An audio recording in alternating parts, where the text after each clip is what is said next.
Vamos lá, meus irmãos, continuando aqui, nosso segundo dia de aula de Teologia Sistemática 1, nosso segundo dia, último bloco.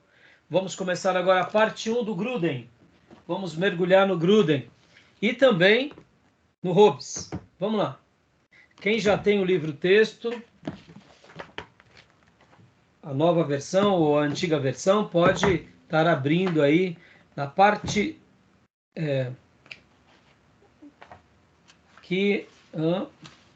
a parte 1, a doutrina da palavra de Deus.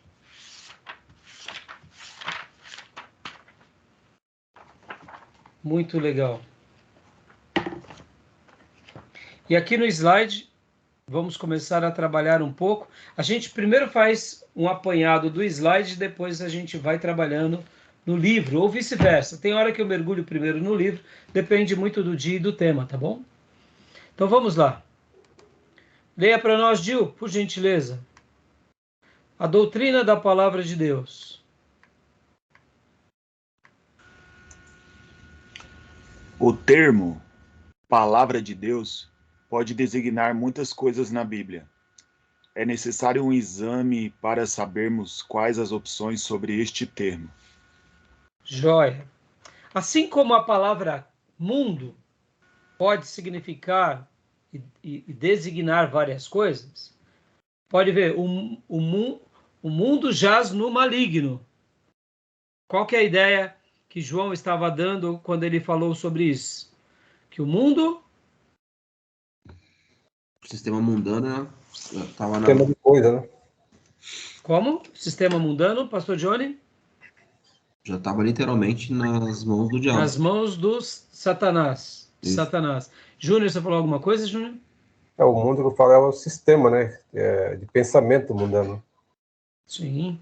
Mas aí quando vem e Deus cria o mundo e tudo que nele há. Opa, mas peraí. Ali já é uma outra compreensão. E João 3,16. Porque Deus amou o mundo de tal maneira que deu... Opa, peraí. Se ele já está nas mãos do maligno, e aí complicou tudo. Pessoas, né? Pessoas. Então. E aquilo que na hermenêutica... Porque cada mundo Isso. no grego é uma palavra distinta. Exatamente. Aquilo que em hermenêutica, quem já fez, sabe? São os hebraísmos, e quem não fez vai aprender quando estudarmos hermenêutica. Mas a palavra também, palavra de Deus, o termo palavra de Deus, pode designar muitas outras coisas, tá bom? Vamos lá. Os vários significados para a palavra de Deus. Primeiro, pode ler, Gil. O Filho de Deus, como a palavra de Deus. Apocalipse 19:13. Vamos ler Apocalipse 19:13. Leia para nós, Maísa, por gentileza.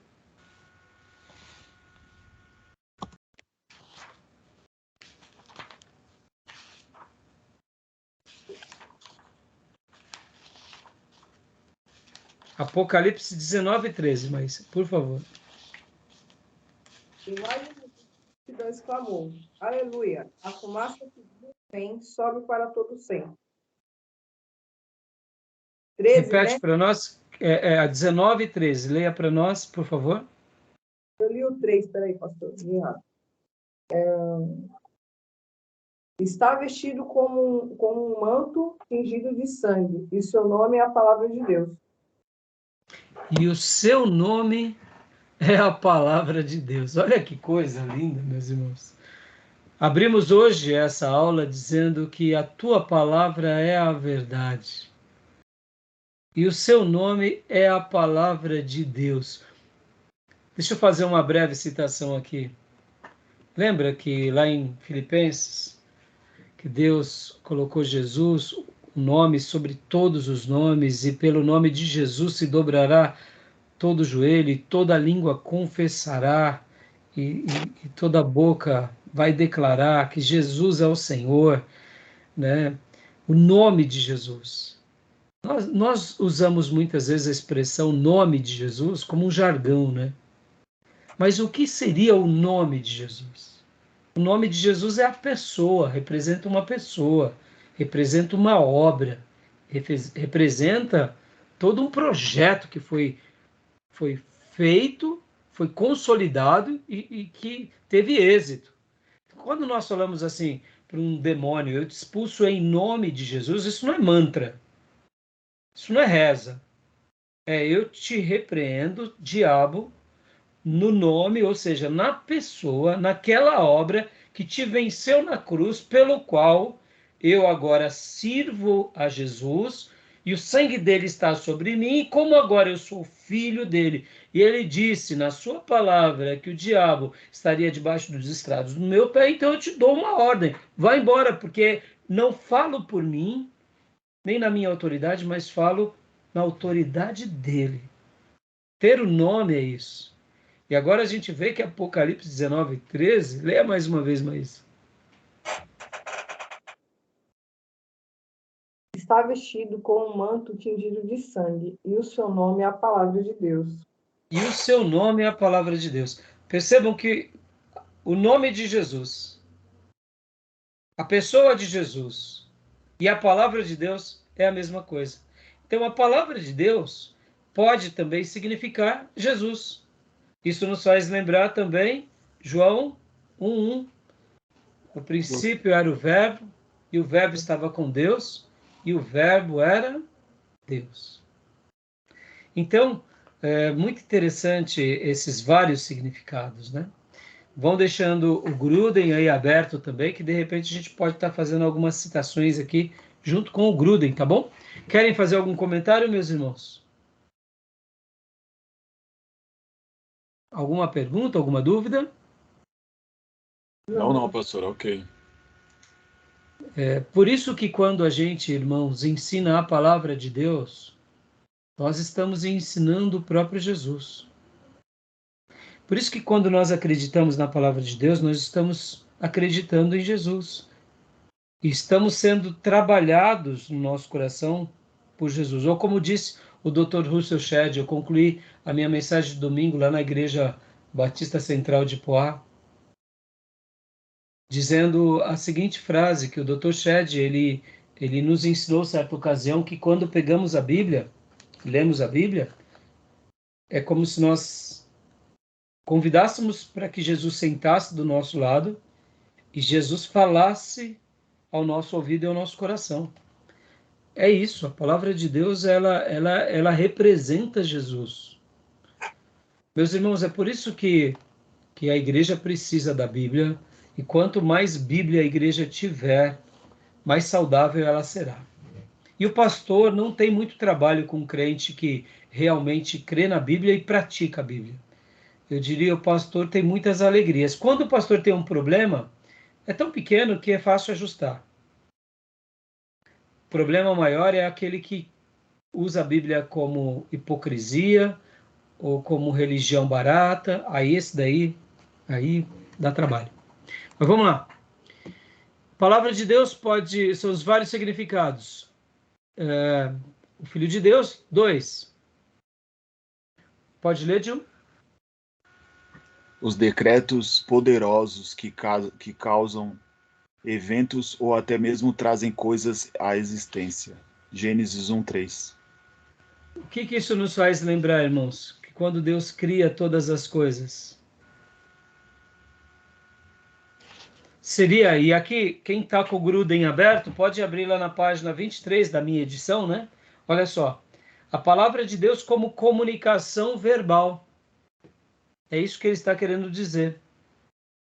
Quando Deus vai criar todas as coisas, ele cria tudo pelo poder da sua palavra. É uma comunicação verbal. Em teologia, nós temos um termo que chamam ex nihilo, que é criar do nada. A única pessoa que cria algo do nada é Deus. E nós criamos de algo já criado. Pode ver que todo mundo que está ao nosso redor, tudo que está aqui, por exemplo, na minha sala, no meu escritório, a estante, os livros, a luz, as paredes, os quadros, os enfeites, a mesa, o computador, tudo isso, mesmo que seja uma criação mais nova, uma tecnologia, foi aprimorado de algo que já existia. O único que cria algo do nada é Deus. E tudo isso ele faz a partir da sua palavra. Então, a expressão palavra do Deus pode significar Jesus como pessoa e pode ser também uma comunicação verbal, como aqui está em Gênesis 1:3, tá bom? Abriram no Gruden? Sim. Leia para nós, pastor Johnny, os decretos de Deus, essa primeira frase, por favor. Perfeito. Às vezes, as palavras de Deus tomam a forma de decretos poderosos que causam eventos ou até mesmo trazem coisas à existência. Disse Deus: haja luz e houve luz. Gênesis 1:3. Deus criou ainda o mundo animal proferindo sua poderosa palavra. Produza a terra seres viventes conforme a sua espécie, animais domésticos, répteis e animais selváticos, segundo a sua espécie.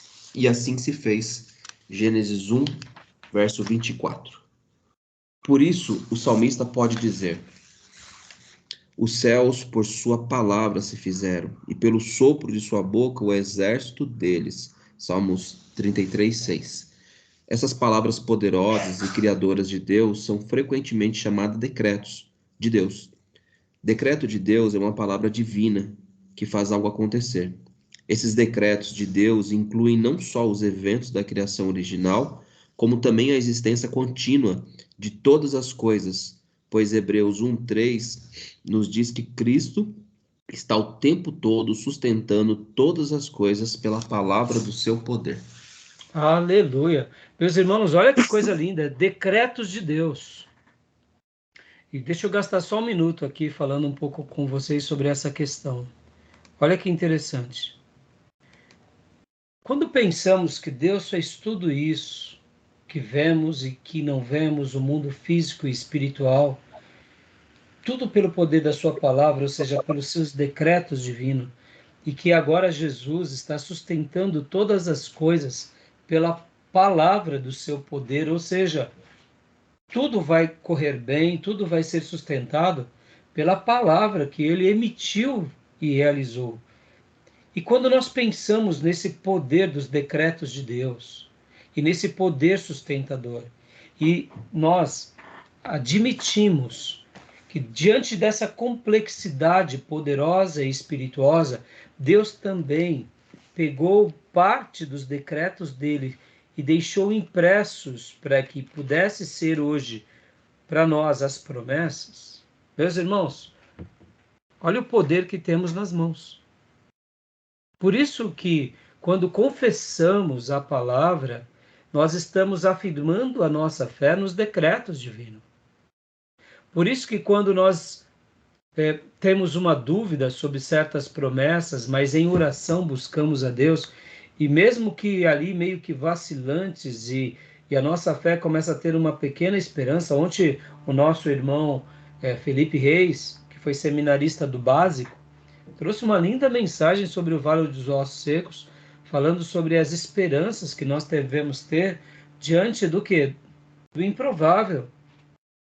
Podem ver, meus irmãos, quando nós pegamos esse livro de Deus, que é a revelação de Deus, que é a palavra dele, o que eu quero dizer é, assim como Deus criou todo o cosmos de forma extraordinária, e essa palavra foi liberada dos lábios dele, essas mesmas palavras estão aqui, nesse livro, como uma promessa para nós. Isso é poderoso, isso é libertador. E mesmo que as histórias deixadas por Deus aqui sejam das histórias das mais diferentes formas, Deus vai estar fazendo com que cada uma dessas histórias tenha um poder para que a promessa dele, os milagres deles aconteçam na nossa vida. Em outras palavras, quanto mais conhecimento dessa palavra e quanto mais acreditarmos e depositarmos a nossa vida, a nossa família, o nosso ministério nessa palavra, aquilo que aconteceu lá na eternidade, que foi extraordinário, vai acontecer também na nossa vida. Por quê? Porque Deus ele tem compromisso com a sua palavra. Podem ver que Isaías diz que a minha palavra, a palavra de Deus, não volta vazia, antes cumpre tudo o que lhe apraz. Ter essa fé na palavra poderosa de Deus, nos decretos eternos de Deus, é descansar no caráter de Deus. E quando a gente exercita tudo isso, é por essa razão que um cristão que conhece a palavra e faz dela essa palavra aliada, esse corpo de fé e prática, e começa a entender essa complexidade, esse poder desses decretos extraordinários, e introjeta tudo isso dentro do seu coração, há uma explosão de fé. Não tem como. Há uma explosão de libertação, há uma explosão de significado. E é isso que a gente, tem que passar para a nossa vida, para os nossos familiares e para o nosso rebanho. Por isso que Jesus ele vai mostrar, que sem mim vocês não são nada, lá em João 15. E vocês já estão limpos pela palavra que eu vos tenho falado. Ou seja, a palavra de Deus é esse poder absoluto que vai construindo algo maravilhoso dentro de nós. Por isso que o apóstolo Paulo ele vai nos desafiar a fortalecermos o nosso homem interior. E como que a gente fortalece o nosso homem interior? Com a palavra de Deus, com as promessas de Deus. Tá bom, meus irmãos? E aqui nesse segundo ponto, a gente vai ver uma coisa muito interessante, que o nosso irmão Gruden, ele coloca até várias subdivisões, O nosso querido pastor Johnny leu agora os decretos de Deus, e depois tem o 2, a palavra de Deus de aplicação pessoal. Leia para nós essa primeira frase, pastor Johnny. Do Gruden ainda. 2. Palavras de Deus de aplicação pessoal. Deus, às vezes, se comunica com pessoas sobre a terra, falando diretamente a elas. Esses casos são exemplos de palavra de Deus de aplicação pessoal e encontram-se através das Escrituras. Bem no início da criação, Deus diz a Adão, e o Senhor Deus lhe deu esta ordem: de toda a árvore do jardim comerás livremente, mas da árvore do conhecimento do bem e do mal não comerás. Porque no dia em que dela comeres, certamente morrerás. Gênesis 2, do 16 ao 17. Após o pecado de Adão e Eva, Deus ainda vem e fala direta e pessoalmente a eles nas palavras de maldição. Gênesis 3, do 16 ao 19. Outro exemplo proeminente de fala pessoal direta de Deus às pessoas sobre a terra encontra-se na concessão dos 10 mandamentos. Então falou Deus todas essas palavras: Eu sou o Senhor teu Deus, que te tirei da terra do Egito, da casa da servidão. Não terás outros deuses diante de mim. Êxodo 20, do 1 ao 3. No Novo Testamento, por ocasião do batismo de Jesus, o Deus Pai falou com uma voz que veio dos céus, dizendo: Este é o meu Filho amado, em quem me comprazo. Mateus 3,17. Ou seja, assim como a palavra de Deus pode ser entendida como a pessoa de Jesus, a palavra de Deus pode ser uma comunicação verbal pelos decretos de Deus e como aplicação pessoal. E aqui é o que nos fascina, irmãos. Olha como é interessante isso. A aplicação pessoal só vai existir se eu de fato acredito. Como que eu vou aplicar algo que eu não acredito? Se eu não acredito, por que eu vou aplicar? É só uma informação acadêmica. Mas quando eu acredito, ela se torna.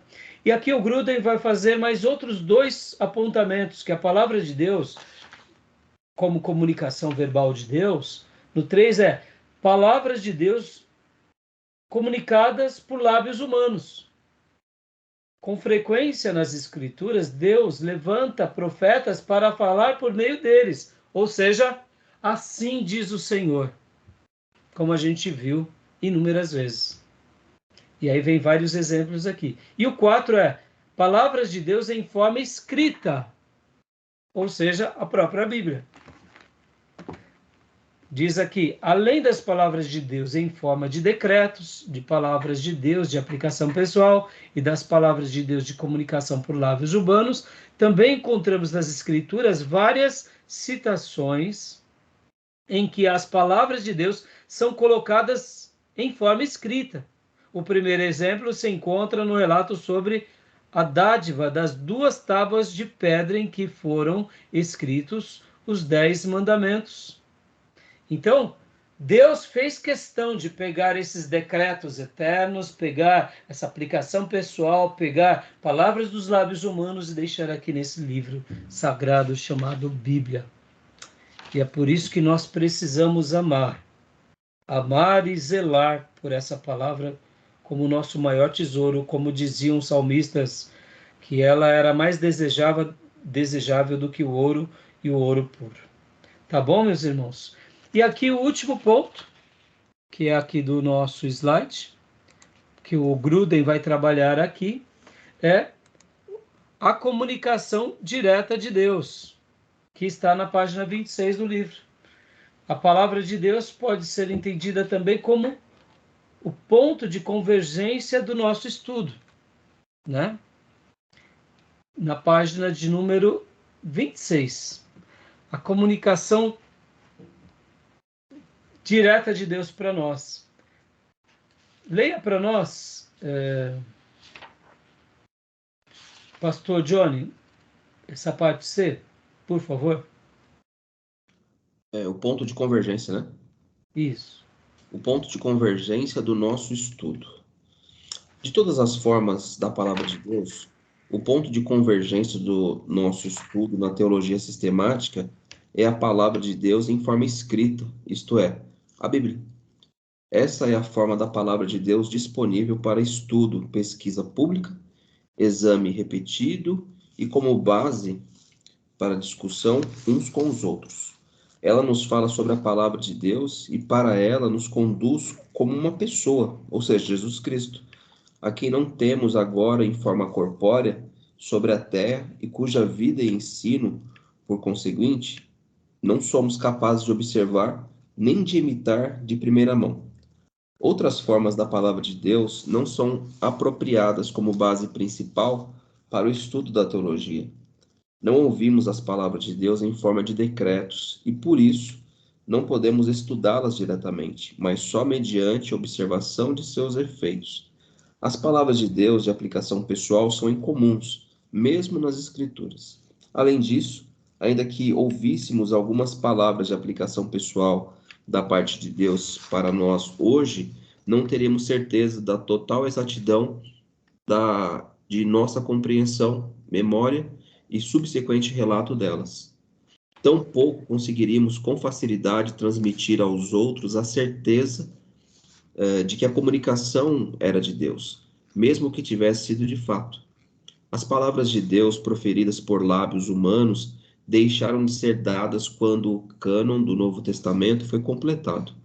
Desse modo, essas outras formas de palavra de Deus são inadequadas como base principal para estudo em teologia. É mais proveitoso para nós estudar as palavras de Deus escritas na Bíblia.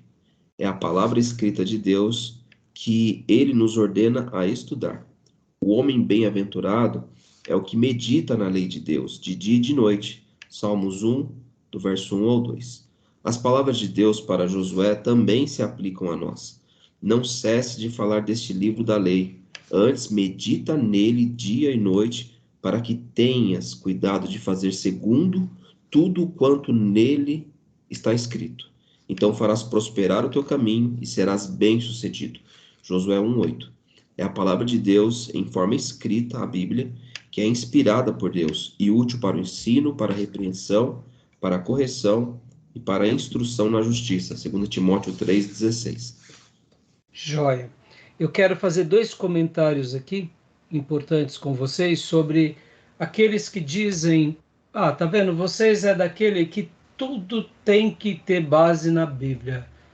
Ou seja, os da Bíblia. E quero também fazer uma outra citação já sobre Mateus 3, com relação a Jesus no deserto. quando ele foi tentado pelo diabo, tá bom? Então, só para eu concluir esse slide, aqui, ó, os vários significados da palavra de Deus, fala humana, autorizadas e orientadas por Deus, e escrita, revelação de Deus e o seu registro histórico, como a gente acabou de ver. Deus, quando coloca nos lábios dos seus profetas, assim diz o Senhor, e quando Deus diz, escrevam, né? Bom, paramos aqui no cânon da Bíblia, mas deixa eu só fazer essas duas citações para vocês, para a gente concluir a nossa aula de hoje. Como eu falei aqui para vocês há pouco. Irmãos, quando chega alguém para nós e fala assim, você é daquele que tudo tem que estar na Bíblia, tudo é Bíblia, tudo, poxa, você não... Eles tentam colocar em nós que nós somos antiquados e limitados e que somos retrógrados, porque cremos na Bíblia. Eles estão fazendo um favor para nós quando fazem isso. Quando alguém vem com essa construção de reclamação, ou quem sabe esse apontamento, eles estão achando que vão fazer algo ruim para nós, estão fazendo um favor. Eles estão fazendo um elogio. Mas mal sabem eles o que eles estão perdendo. Por que eu estou falando isso, irmãos? Parece chover no molhado que eu vou dizer. Mas todo erro na nossa vida começa com algum tipo de distanciamento da palavra. Sempre foi assim e sempre vai ser assim. Então, todas as vezes que, de alguma forma ou de outra, nós ou negarmos, ou não conhecermos, ou alterarmos, consciente ou inconscientemente, a palavra, a gente vai estar pegando alguns atalhos e é bem possível que a gente pague um preço por isso. E é claro que nem tudo a gente vai ter clareza absoluta. Tem vezes que nós estamos fazendo algo errado à Bíblia porque não conhecemos certos assuntos. Então nós estamos pegando alguns atalhos pela desatenção. Isso me faz lembrar o livro Peregrino, que quando ele pegava alguns atalhos, achando que iria chegar no caminho mais rápido, ele se enfiava em caminhos perigosos. Essa é a história da nossa vida. Isso me faz lembrar a história de Abraão, que quis dar uma ajudinha para Deus com Agar. Todas as vezes que nós, consciente ou inconscientemente, ou por falta de atenção, a gente começa a pegar os atalhos, o preço é alto para a gente. E saibam disso, por isso que eu queria citar agora para vocês a tentação lá no deserto de Jesus. Podem ver, irmãos, que o nosso arqui-inimigo vai ser aquele que mais vai tentar anular a palavra de Deus na nossa vida. Lá na tentação do deserto, quando Jesus está jejuando durante 40 dias e 40 noites, o diabo se apresenta para Jesus e Jesus só vence o diabo por uma única razão. Não é o jejum que vai vencer o diabo, não é a oração que vai vencer o diabo vai ser aniquilado pelo poder da palavra de Deus. Não foi à toa que essa história foi registrada pelos evangelistas. Não foi à toa que Satanás apresenta-se ao próprio Deus, que é Jesus. E não foi à toa que o próprio diabo usa a palavra de forma alterada para querer enganar Jesus. E nas 3 ocasiões, Jesus diz o que para Satanás? Assim está escrito. Nas 3 tentações do diabo para Jesus, que era necessidades fisiológicas, porque Jesus estava com fome. A resposta golpeando o diabo foi a palavra de Deus. Necessidade com relação à proteção. Porque o diabo, ao levar Jesus para o alto do pináculo, disse, se você está aqui e pular daqui, você pode dizer aos anjos. Ou seja, o diabo estava citando a Bíblia erradamente para Jesus. Jesus estava em oração, em jejum. Se ele não estivesse vigiando, ele poderia ter morrido ali. Mas aí o que Jesus fala para o diabo? Não tentarás o Senhor teu Deus. como está na palavra, porque ele cita a palavra. E por último, quando vem o diabo e diz, olha, eu vou te dar tudo isso, porque tudo isso foi me entregue. O diabo não estava mentindo. Pastor, aonde na história Deus deu para o diabo todas as riquezas desse mundo? Não, Deus não tinha dado para o diabo, mas o homem deu para o diabo lá no Éden. Entenderam? Deus Diabo entrega usurpador, todo né? o governo para o homem, para Adão e Eva. E Adão e Eva, porque escolhe pecar, dá tudo de mão beijada para o capeta. Diabo usurpador, na verdade. Exatamente, mas não deixou de ser, e ele não deixa de ser o poderoso das nações caídos, dos caídos. Da nossa história caída, ele tem um poder nessa realidade. Então, ele ali tenta Jesus no quê? Na possibilidade que Jesus poderia ter um ministério faraônico segundo os padrões humanos, segundo os reinos humanos. E por isso que ele não disse uma mentira. Se você me adorar e se prostrar a mim, tudo isso eu vou te dar. E ali, mais uma vez, Jesus destrói Satanás, mais uma vez, pelo poder da palavra. Assim está escrito: somente ao Senhor adorarás e somente a Ele prestarás culto. Aleluia. Ou seja, irmãos, guardem isso, irmãos, isso é fantástico. Eu aprendi isso com o Dr. Paulo, fazendo as aulas com ele. Eu quero que vocês sejam picados, sejam mordidos pela beleza, pela grandeza e pelo amor da palavra. A gente vai destruir o diabo, que é o nosso arqui-inimigo, nós vamos neutralizar a nossa carne, nós vamos vencer o pecado, nós vamos expulsar o mal, nós vamos edificar uma igreja, nós vamos sermos ministros de vida e vida em abundância para os outros e para nós, quando nós cremos na palavra e quando nós guerrearmos com a palavra e quando nós dizermos de todo o coração e vivemos o assim está escrito. Amém? A palavra de Deus é o nosso tudo. Tá joia, meus irmãos? Ele usou a Então, palavra fora do contexto, né, o diabo.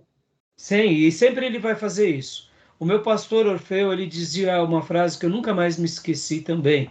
Foi o meu doutrinador, foi o meu condutor ali no Evangelho. Eu amo demais o pastor Orfeu e ele já descansa no Senhor. Ele dizia o seguinte, que Deus criou tudo e o diabo copia, né?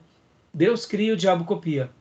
E o diabo, ele copia, e quando ele não copia a palavra na sua inteireza, ele não pode copiar na sua inteireza, porque senão ele vai fazer o serviço a Deus. Então ele tenta alterar, ele pega partes, ele usurpa, ele altera. Então, meus irmãos, por isso que nós precisamos sermos cristãos que amam a palavra sem mistura. Esses dias a nossa irmã Aline Castro, pregando na nossa igreja, foi tão lindo a mensagem dela, ela falou assim, um Jesus sem mistura. Um Jesus sem mistura. Ô, meus irmãos, como eu gostei. Falei, é um Jesus sem mistura. A gente não precisa mais nada. Só do Jesus bíblico. E Jesus sem mistura. Depois ouço a mensagem dela lá. Não me recordo o título, mas essa frase ficou no meu coração. Jesus sem mistura. Ele é o pão vivo. Eu não preciso colocar uma salsicha do capeta, uma linguiça do diabo, um ketchup das trevas. Eu não preciso. É sem mistura. É sem mistura. Ele é o pão vivo. Né? Gostou, né, Júnior? Amém, meus irmãos?